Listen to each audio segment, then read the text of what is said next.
جناب زینب کے شوہر بڑے بہادر تھے، بڑے عظیم تھے، لیکن کچھ مولویوں کا بیان بھی آج کل ایسا ہی آنے لگا ہے کہ جس سے جناب عبداللہ کی شخصیت کو مجروح کر دیا جاتا ہے۔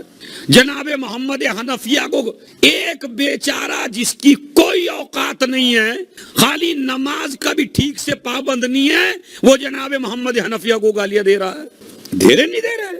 کوئی جناب مختار پہ انگلیاں اٹھا رہا ہے، کوئی عبداللہ کو برا کہہ رہا ہے۔ سوال تو یہ ہے کہ اگر واقعہ کربلا کے بعد زینب نے اپنا تعلق توڑ لیا ہو عبداللہ سے تو تم بھی توڑ لو۔ بتائیے، کیا زینب نے تعلق توڑا عبداللہ سے؟ کیا امام سجاد نے جناب عبداللہ کے لیے کوئی غلط لفظ استعمال کیا؟ تو پھر آج کے چھوٹے سے مولائی کی پہلی تو بات ہے، میں آپ سے گزارش کرنا چاہتا ہوں، میں بھی کنٹرول کرتا ہوں، ایسے جاہل کو مولائی کہہ کے لفظ مولائی کی توہین نہ کیا کریں آپ۔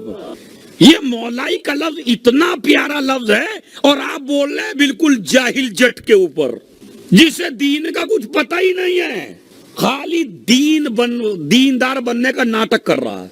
یہ سمجھ رہا ہے جیسے میں بڑا حسین والا ہوں، میں بڑا ماتم کرنے والا ہوں، میں بڑا ماتمی ہوں۔ ٹھیک ہے، تو ماتمی ہے، لیکن ماتم سمجھ کے کر، ماتم سنبھل کے کر، ماتم پہچان کے کر۔ پہلے حقیقت تو پتہ نہیں ہے کچھ، اور وہ جناب محمد حنفیہ نہیں گئے وہاں سے، اور یہ ٹھیک آدمی نہیں تھا، محمد حنفیہ ٹھیک آدمی نہیں تھا، عبداللہ ٹھیک آدمی نہیں تھا، مختار ٹھیک آدمی نہیں تھا۔ کمال کا مسئلہ ہے۔ اچھا بتائیے، جب ایسے بھی ٹھیک نہیں رہیں گے تو آپ کہاں سے ٹھیک ہو جائیں گے پھر؟ سب کمال کا مسئلہ ہے بھائی۔ نہیں مطلب جناب محمد حنفیہ ٹھیک نہیں ہے، جناب عبداللہ ٹھیک نہیں ہے۔ میں آپ کو کچھ وجوہات بیان کرنا چاہتا ہوں۔ مثلا جناب محمد حنفیہ، ان سے یہ سوال خود پوچھا گیا۔ کئی وجوہات، جیسے ہمارے مذہب کے بہت بڑے عالم دین ہیں شیخ مفید علیہ الرحمہ۔ یہ شیخ مفید بتاؤں کون سا مجتہد ہے؟ جس کے پاس خود امام خط لکھا کرتے تھے، امام زمانہ جس کے پاس خط لکھا کرتے تھے۔ اور یہ وہی شیخ مفید ہیں کہ جن کے پاس جو ہے سید مرتضی اور سید رضی کی ماں خواب دیکھ کے جب اپنے بچوں کا داخلہ کرانا ہوا تو شیخ مفید نے دیکھا جیسے جناب زہرا میرے خواب میں آئی اور کہتی ہے میرے حسن و حسین کو تعلیم دو، تو کہتے ہیں میں پوری رات ہو گئی، میں نہیں سویا، بلا میں اپنے اماموں کو تعلیم کیسے دے سکتا ہوں؟ تو صبح کو دیکھا تو سید رضی اور سید مرتضی کی ماں اپنے دو بچوں کو لے کے آئی، شیخ میرے بچوں کو پڑھاؤ۔ کہا ان کی تمہیں سفارش کی ضرورت نہیں ہے، ان کے داخلے تو رات ہو چکے ہیں۔ سید رضی جنہوں نے نہج البلاغہ، سید مرتضی بڑے مجتہد، بڑے عالم، یہ دو بھائی جن کی زندگی میں یہ موجود ہے کہ انگوٹھی کے بارے میں یا کتاب کے بارے میں اختلاف ہو گیا تو ایک بھائی نے کہا میں لوں گا، ایک بھائی نے میں کہا میں لوں گا، تو ایک بھائی نے کہا اس کتاب کو وہ لے گا جس نے مکروہ کام نہ کیا ہو، تو دوسرا بھائی کہنے لگا اس کتاب کو وہ لے گا جس نے مکروہ کا ارادہ بھی نہ کیا ہو۔ ارے توجہ چاہتا ہوں، مکروہ کا ارادہ بھی نہ کیا ہو۔ اب اندازہ لگائیے جن کے غلام اتنے پاکیزہ ہو، مجتہد کو بھی ٹارگیٹ نہ کیجئے، پہلے اپنی علمی صلاحیت دیکھیے کہ آپ ہیں کیا۔ دو لفظ آپ سے پڑھے نہیں جاتے، دو کتابیں آپ نے اٹھا کے نہیں دیکھی، حدیث کا ترجمہ تم سے ٹھیک سے نہیں ہوتا، اور بس آدمی بولے چلا جاتا۔ تو اسی طرح آپ سنیے، محمد حنفیہ کون سی شخصیت ہے؟ 15 ہجری میں محمد حنفیہ پیدا ہوئے، 15 ہجری میں، جناب عباس سے بھی 10 سال بڑے تھے محمد حنفیہ، اور بہت شجاع اور بہت بہادر، اور سب سے عظیم فضیلت یہ ہے کہ نام بھی محمد ملا ہے۔ نام میری کنیت اور میرا نام محمد حنفیہ کو ملے گا، محمد حنفیہ کو یہ ملا ہے۔ اور اس کے علاوہ ابھی آپ میں ایک بات آپ کو بتا دوں تو آپ کو عقیدہ پتہ چل جائے ان کا۔ جب امام حسن دنیا سے رخصت ہو رہے تھے، سب بھائیوں کو وصیت کی، وصیت کر کے کہا محمد حنفیہ دیکھو بھیا آپ جو ہیں بڑے ہیں، سمجھ رہے ان بھائیوں میں سب سے بڑے ہیں حسین کے علاوہ، لیکن بھیا دیکھو امامت جو ہے نہ وہ بڑے ہونے سے ملتی ہے اور نہ میراث میں ملتی ہے، امامت اہلیت سے ملتی ہے۔ تو جیسے ہی انہوں نے کہا کہ نہیں آقا میں جانتا ہوں آپ کے بعد امام جو ہیں مولا حسین ہیں، اور میں تو دلیل بھی رکھتا ہوں ان کے امام ہونے کی، علمونا، ہم سب بھائیوں میں سب سے بڑے عالم حسین ہیں، وَأَحْلَمُنَا، سب سے بڑے حلیم ہیں، وَأَقْرَبُنَا إِلَىٰ رَسُولِ اللَّهِ، رسول کے سب سے زیادہ قریب ہیں، پیدا ہونے سے پہلے بھی سب سے بڑے عالم تھے۔ اور پانچواں جملہ اگر زمین پر رہ کے سن لو تو پتا کیا کہا محمد حنفیہ نے؟ کہا دنیا قرآن کو جانتی ہے قرآن کے نازل ہونے کے بعد، حسین قرآن جانتے ہیں قرآن نازل ہونے سے پہلے۔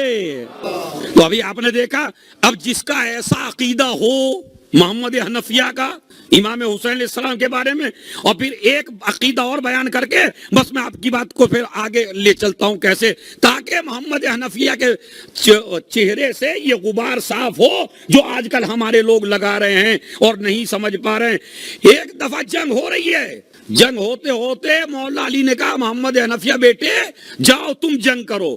ابھی جنگ کرنے کے لیے نکلے تو ایک مرتبہ کسی نے کہا کہ تمہارے بابا کو تم سے کم محبت ہے، حسن و حسین سے زیادہ محبت ہے۔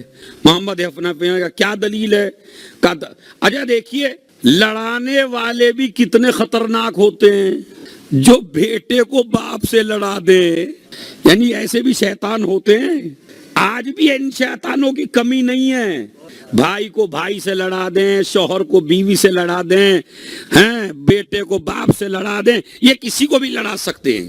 تو اب سنیے، انہوں نے کہا تمہارے بابا کو، کہا کیوں؟ کہا جب بھی دیکھو تمہیں کو بھیجتے ہیں میدان میں، حسن حسین کو میدان میں نہیں بھیجتے، تمہیں کو میدان میں بھیجتے ہیں۔ محمد حنفیہ کا علم دیکھیے، اس نے کہا اچھا مجھے ایک سوال کا جواب دو۔ کہا کیا؟ کہا اگر تم میدان جنگ میں ہو اور میدان جنگ میں سامنے والے تم پر حملہ کر رہے ہوں اور ان حملوں میں تیر کا نشانہ لگایا ہو تمہاری آنکھوں کا، ایک آدمی نے آنکھ کا اشارہ لیا تمہاری اور تیر آ رہا ہے تمہاری آنکھوں کی طرف، تو مجھے یہ بتاؤ روکو گے آنکھوں سے یا ہاتھوں سے؟ ارے توجہ چاہتا ہوں ہے بھائی، یہ بتاؤ وہ جو حملہ کر رہا ہے اور حملہ کر کے تمہاری آنکھ کا نشانہ لگا رہا ہے، تو بتاؤ ان تیروں کو روکو گے کیسے؟ اپنی آنکھوں سے یا اپنے ہاتھوں سے؟ تو ایک مرتبہ اس نے کہا کہ ظاہر سی بات ہے اگر حملہ آنکھ پہ ہوگا تو میں روکوں گا اپنے ہاتھوں سے۔ کہا بھائی اسی بات کو تو سمجھ لے، حسن و حسین میرے بابا کی آنکھیں ہیں، میں اپنے بابا کا ہاتھ ہوں۔ دیکھا آپ نے محمد حنفیہ؟ یہ بتائیے، میں نے دو چیزیں آپ کو بتائیں خالی محمد حنفیہ کے بارے میں، جس کا عقیدہ ایسا ہو اور جو اتنا بڑا شجاع اور بہادر ہو کہ علی کے سامنے بھی جو جنگ کر چکا ہو، تو وہ امام حسین کو چھوڑ سکتا ہے ایسے؟ اب میں بتاتا ہوں وجہ کیا تھی، کیوں نہیں گئے۔ تین وجوہات ہیں۔ پہلی وجہ تو لکھی شیخ مفید اسی عالم دین نے، جس کا میں نے اتنا بڑا آپ کو حوالہ دیا، شیخ مفید علیہ الرحمہ کا۔ شیخ مفید علیہ الرحمہ کو خط لکھا تھا امام علیہ السلام نے کہ اگر اے شیخ مفید، اگر ہم 1 منٹ کے لیے بھی تم سے اپنی نظریں اٹھا لیں تو زمانہ تم کو پیس کے رکھ دے۔ یہ ہم ہیں جو آپ کو باقی رکھے ہوئے ہیں۔ ہم یہ گمان کر رہے ہیں ہم آل محمد کا تذکرہ کر کے آل محمد کو باقی رکھے ہوئے ہیں، آپ الٹا سوچ رہے ہیں، آل محمد ہمیں باقی رکھے ہوئے ہیں۔ اور یقین نہیں آتا تو ذکر حسین چھوڑ کے دیکھ لیجئے، یہ تم انہیں زندہ نہیں رکھے ہو، یہ آپ کو زندہ رکھے ہوئے ہے۔ تو انہوں نے یہ جواب دیا کہ اصل میں وجہ یہ تھی، بعض علماء نے جیسا علامہ علی نے لکھا کہ مریض تھے، راشا پیدا ہو گیا تھا بدن میں۔ تیسرے عالم نے لکھا آنکھیں کچھ کمزور ہو گئی تھیں اور جہاد میں ایسا آدمی چاہیے جس کی آنکھیں تیز ہوں، اس لیے محمد حنفیہ کو نہیں لے گئے۔ دو وجوہات، راشا ہو گیا ایک، آنکھوں کی بینائی تھوڑی کم ہو گئی تھی دو۔ جناب عبداللہ کی سیم پوزیشن یہی ہے، وہ بھی نہیں گئے، مگر جناب زینب سے انہوں نے چلتے ہوئے کہا یہ 2 بچے لے جاؤ، تو جس کے نائب کی شکل میں اونو محمد ہوں اس پہ بھی آپ کیوں بول رہے ہیں بھائی ممبروں سے؟ چلیے تیسری وجہ جو بڑی عجیب بیان کی شیخ مفید علیہ الرحمہ نے، انہوں نے یہ کہا کہ خود امام نے فرمایا کہ تم کو یہاں رہنا ہے، اے محمد حنفیہ تم کو یہاں رہنا ہے۔ کیوں؟ اب میں وہ عبارت پڑھتا ہوں، علامہ مجلسی نے لکھی، اور لکھی کس نے؟ شیخ مفید میں، اما انتا یا اخی فلا، سب جائیں گے مگر میرے بھائی تو نہیں۔ کیوں؟ علیکا ان تقیما بالمدینہ، تیرے اوپر واجب ہے مدینے میں رہنا، فتکون لی عینا لہم، تم ان کے اوپر میری طرف سے رہنما بن کے رہو۔ عین کہتے ہیں جاسوس کو، دلیل کو، یعنی میرے جاسوس بن کے، میری دلیل بن کے، میری طرف سے ہادی بن کے تم یہاں پہ رہو۔ ولا تخفی انی شیئا من امورہم، اور ان کے امور میں سے کوئی چیز مجھ سے نہ چھپانا، جیسے جیسے مدینے کے حالات ہوتے رہیں ویسے ویسے تم مجھے بتاتے رہنا۔ تو چونکہ اب دلیل سنیے، رسول اللہ کا دستور تھا کہ وہ بھی مدینے کو خالی نہیں چھوڑتے تھے جب تک اپنا جانشین معین نہ کر دے۔ رسول نے فرمایا حسین مجھ سے ہے، میں حسین سے ہوں۔ حسین نے کہا جس طرح میرے نانا نے مدینے کو اکیلا نہ چھوڑا، ورنہ مدینے والے کہتے ہم ہدایت کس سے لیتے، ہم دین کس سے لیتے، ہم شریعت کس سے لیتے، ہم اسلام کس سے لیتے، تمہارا نوازا تو چھوڑ کے چلا گیا تھا، ہم نمازوں کے مسائل کس سے پوچھتے۔ چونکہ یہ محمد حنفیہ ایک فقیہ اور بہت بڑے عالم تھے، تاکہ حسین کی جانشینی کریں، مدینے کے مسائل کو حل کریں، تو محمد حنفیہ کو اس لیے روکا گیا وہاں تاکہ یہ میرا جانشین رہے اور مجھے حالات کی۔ اگر محمد حنفیہ سے ناراضگی ہوتی تو 5واں ثبوت آپ کو میں دیتا ہوں۔ 5واں ثبوت یہ ہے محمد حنفیہ سے راضی ہونے کا حسین ابن علی کے، کہ جو وصیت نامہ حسین ابن علی نے تیار کیا، یعنی جو مدینے سے نکلنے سے پہلے وصیت نامہ بتایا اور یہ بتایا مجمع کو میں کیوں جا رہا ہوں، تو وہ باقاعدہ لکھ کے قلم دعوات سے باقاعدہ لکھ کے مہر لگا کے وہ محمد حنفیہ کے حوالے کیا۔ اس سے بڑا ثبوت ہو سکتا ہے؟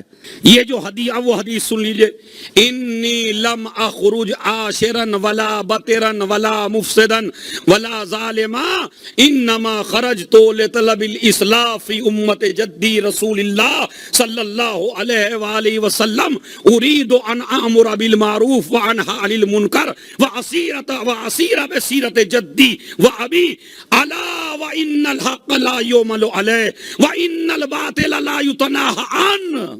یہ وصیت ہے حسین کی، انما خرجت لطلب، نہ میں کسی فتنے کے لیے نکلا ہوں، نہ میں کسی فساد کے لیے نکلا ہوں، نہ میں کسی پہ ظلم کرنے کے لیے نکلا ہوں، نہ میں کسی اقتدار پہ قبضہ کرنے کے لیے نکلا ہوں، نہیں، میں نکلا ہوں کہاں سے؟